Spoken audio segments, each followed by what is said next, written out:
Hello, I'm Ranger Jim Bench. We're about to get in the elevator and go down 31 feet 8 inches to Delta-01 Launch Control Center.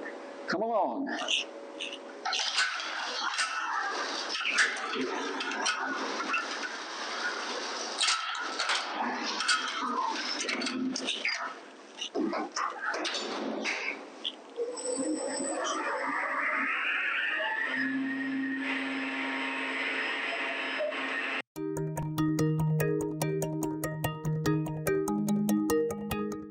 Hi, I'm Ranger Jim.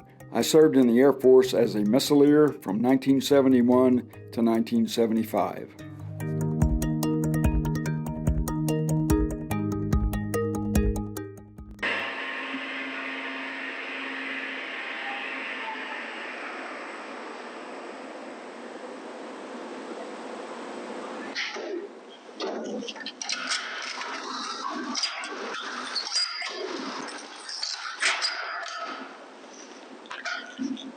The artwork that you see there was not here when I was on crew from 1971 to 75. This was painted in 1988 in anticipation of the fall of the Soviet Union. It depicts a Minuteman missile bursting through the Soviet Union flag. It's a red flag with a white missile going through it, marked with the USAF, United States Air Force, marking on it. To our right is our blast door, 16,000 pounds of steel and concrete. The artwork on it is known as blast door art. It's similar to nose art on an aircraft. It's a gray door with a red, white, and blue drawing on it. It says worldwide delivery in 30 minutes or less, or your next one is free. It looks a lot like Domino's pizza boxes. The purpose of this door was to protect the crew and the equipment inside. Only one of these doors could be open out of the 5 in the squadron. It had pins, 12 pins that were retracted and advanced by a hydraulic pump. Everything that we did to get this door open or closed was manual. There were no motors to assist us. Only one of these out of the 5 in the squadron could be open at a time to protect the crews inside from multiple attacks on multiple launch control centers.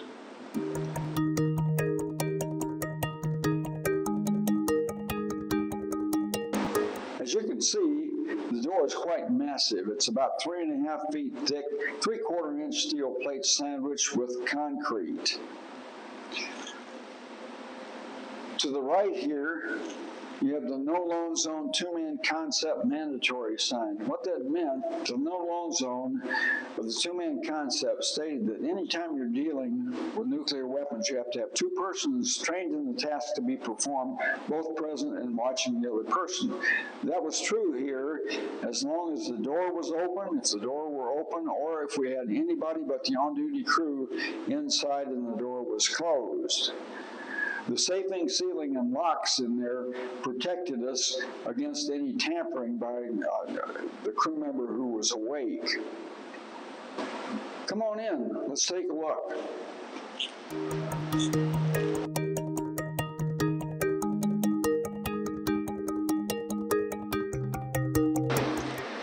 The box you see here is called the acoustical enclosure. That's Air Force language for shipping container hanging from ceiling of capsule by chains and high-pressure shock absorbers. These were the ones that would absorb the shock for us and make it possible for us to survive a near-miss blast. Go in the Launch Control Center.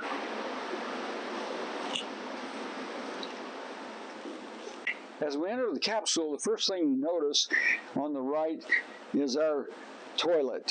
This is an improvement over the toilet we had back in the early 70s. This must have come in the 1980s. You'll notice also that we have 2 layers of privacy. These were put in when we got women on crew in 1988. We started out with 2 women on the crew, and then in 1989 they decided it wasn't fair to the women or to the men to have the women crewed together all the time. So they went to what was called a mixed gender crew, men and women together. It caused some excitement and some heartburn to begin with, but it quieted down after a while when people realized that it was not the end of the world as we know it. To the right, we have communications, 3 different types of communications racks. We have our satellite communications there, which we did not have back when I was on crew. That was added later.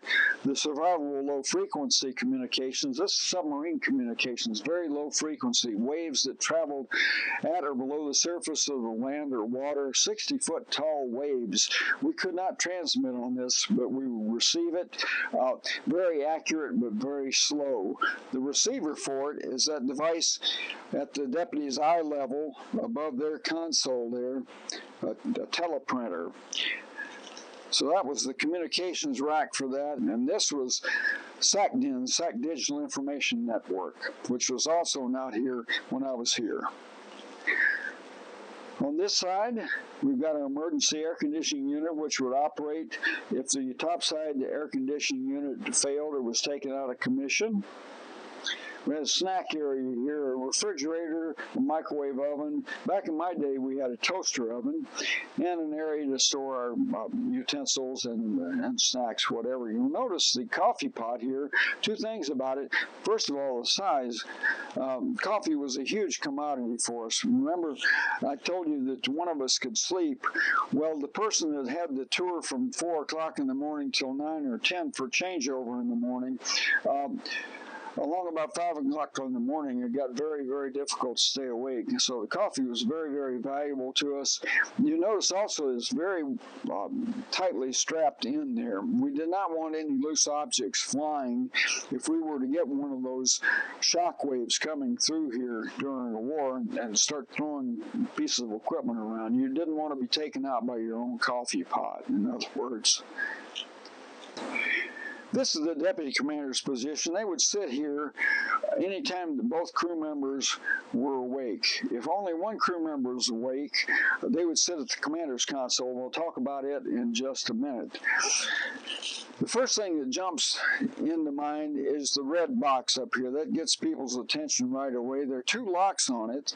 The purpose behind having 2 locks is that no one knew the combination of anybody else's lock.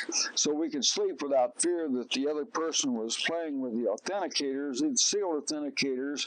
These were devices we'd use to make sure that any execution message, any go-to-war message was authentic. In other words, it was from the president or their successor. Also in there were the launch keys. We didn't use red buttons to launch nuclear weapons. What we did, we had keys that were also located up in there. One key went in there at the deputy's console, by the deputy's console, and the other up at the launch control panel. We'll talk about it in just a few minutes. Those keys had to be turned within 2 seconds of each other to get one launch vote. It took 2 launch votes, 2 capsules out of the 5 to launch any one or all missiles in the squadron, all 50 missiles. The beauty of this is that we could sleep without fear the other person was playing with keys or playing with the sealed authenticators that were located in there. The enable panel here replaced the switches that we used to throw back in the Minuteman 1 days from 1963 to 1973. We armed the missile simply by breaking a little wire, lifting the cover, and throwing the switch. From 73 on, we had the Launch Enable Control Group signal panel, which was the enable panel. We had to get a code that we had no access to day to day to be able to actually arm the missiles. This is kind of like cocking the hammer on a single action pistol. You got to cock the pistol before you pull the trigger. This cocked the missiles, got them ready to fire. It released the safeties on the missiles, basically. Now the communications panel itself, 10 rows of lights there. This corresponds to our 10 missiles in our flight, Delta-2 through 11, this being Delta-01 that we're in. If the security police or the maintainers who were out there needed to talk to Ellsworth Air Force Base, our home base, talk to their boss or whoever, they'd need to go through this SIN line because we could patch them in using our high-tech rotary device right there, and they could speak to whoever they needed to. Down below that, we have the hardened voice channel, the HVC. We could talk to all of the other launch control centers in the squadron, either one at a time or all together using the HVC. Security Control Center, HF, UHF, and VHF radios we could access right there. We had about 7 or 8 different means of communications that we could receive command control messages that would direct us to a higher state of readiness or to send us to war. This is the receive unit for the survivable low frequency system. This is submarine communications. There were transmitters that were 5 miles long, buried underground wires that would send out a 60-foot wave, radio wave that traveled at or below the surface of the land or the water. It was very, very reliable, but very slow. You didn't want to have this be the only way that you got your message, but it was a very, very valuable backup. Now, the book you see here is called Technical Orders. It's checklist. Virtually everything we did down here was done by a checklist. There's no oops and nukes. There's no mulligans in missiles. You didn't get a second chance to make it right. When you're handling nuclear weapons, you had to get it right the first time. And to ensure that, Strategic Air Command highly recommended the use of your checklist. Sound judgment always prevailed over checklists. But these checklists were so well thought out and so modified over the years that you were always better off using the checklist than trying to second guess them. The 2 things that we did not need a checklist for were toilet paper replacement and the pencil sharpener. To our right is our pride and joy. This is called the DSAP, the Data Store and Process. It's a digital computer with a magnetic core memory. The magnetic core memory is very important because it's logical that we would lose power during a nuclear war. When that happened, the motor generator, which is down below the floor here, would swap. The brushes would drop from AC to the DC side, and we'd be on the batteries, which lie underneath the deputy's chair here. When they did that, we had to get our status back immediately. We did not have time to wait for the computer to reboot. And that's where the magnetic core came in handy. It was a very powerful computer. A 1972 computer. This would monitor all 50 missiles in the squadron and give us an update on all 50 every 40 seconds. Now, compare that to the civilian world, computer capabilities. Atari had just come out with a new game called Pong. It was a ping pong game, if you don't remember it. But so it's obvious that the military was getting top-notch computers back in those days. Taking a closer look at this anti-sabotage device called the PES seal. We had about 10 of these, and they were very flimsy little seals that went over what were called critical components. You can see the residue on these 3 drawers in this rack. Critical components are those things that would arm or launch nuclear weapons. So these seals were checked at every changeover by the oncoming crew to make sure there were no cracks or breaks in them.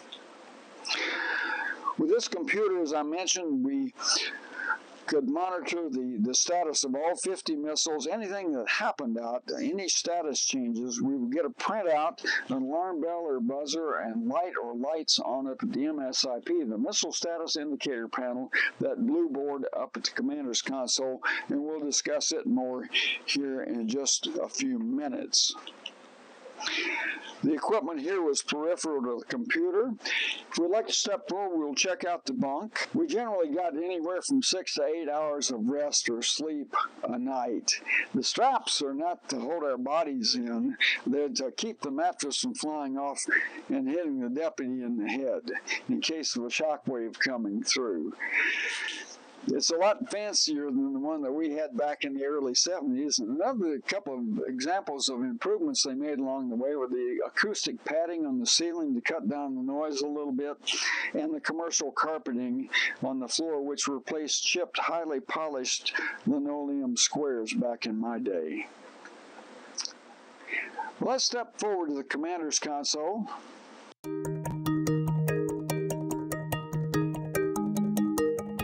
This This is the MSIP.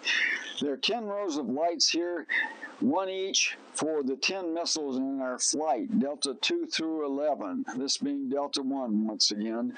Any change in the status would result in alarm bell printout, buzzer, and lighter lights coming on here. That would direct us into our checklist, and we would report the information that we had to Job Control for them to decide what sort of maintenance team they needed to send out to fix it. This is the Missileer's dream, called Clean and Green, where we have all 10 lights up there and no faults, no security alarms or anything like that. Once again, we have the same communications panel down here for the commander that we had for the deputy. Some differences, though. This is your control panel for your high frequency, your ultra high frequency, how we talk to the airborne command post once a week. The airborne would test every one of our 50 missiles in the squadron, all 1,000 missiles, Minuteman wide, every week from the air to make sure they could reach the missiles. If the launch crews were destroyed, the airborne command post could come in, take over, and launch the missiles. If the launch crews were destroyed, if they gave us permission, or if all the cables going to a particular missile were cut, we would take over and launch them using that UHF radio signal. This is the UHF control there that would put us on the right channel for them. The most important speakers we've got in the capsule are the primary alerting system speakers, both from Headquarters Strategic Air Command, the underground and the airborne, and Numbered Air Force Headquarters, which were located and it alternated between Barksdale Air Force Base in Louisiana and March Air Force Base in California. We would get about 18 messages or tests of that primary alerting system throughout a 24-hour period. They were preceded by a warble tone, which sounds like this. And then a message, usually the test messages would say something like, Skybird, this is the SAC Airborne Command Post for the test of the primary alerting system, wing bowl over, low tide over, looking glass out. We would acknowledge it to the Squadron Command Post. Squadron Command Post would acknowledge to the Wing Command Post and to the alternate command post, and then they would advise SAC that we had all gotten the message. The launch key for the commander was located to the right of the commander's console. It had to be turned within 2 seconds of the deputy's key turn to give you one valid launch command. It took 2 capsules, 2 valid launch commands to launch any one up to all 50 of the missiles. Things that we did not have back when I was on crew, we did not have a commercial TV, and we did not have an AM/FM radio and cassette player. So if it's 11 o'clock at night and your partner is asleep, okay, and you don't play solitaire, you don't do any card games, you gave up needlepoint, and you left your banjo at home, what can you be doing down here at 11 o'clock at night on a Friday night? Well, the answer is reading. A lot of us, 50% of us roughly, got an advanced degree, a master's degree down here, free or cheap.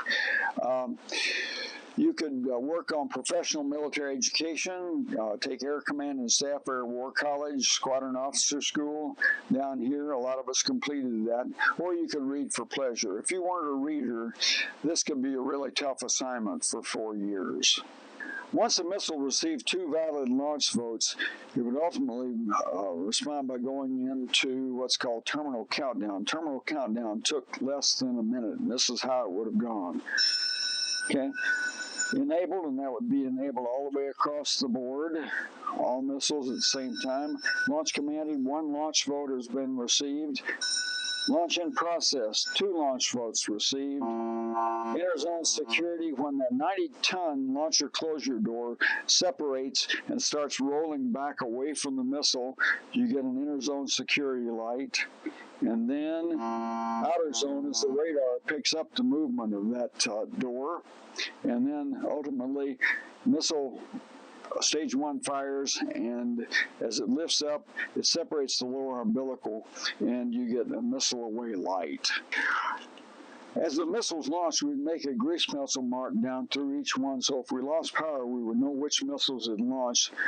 We'd make our launch report to the airborne command post, to the base command post, or to the alternate command post, Kilo, which is just north of Spearfish.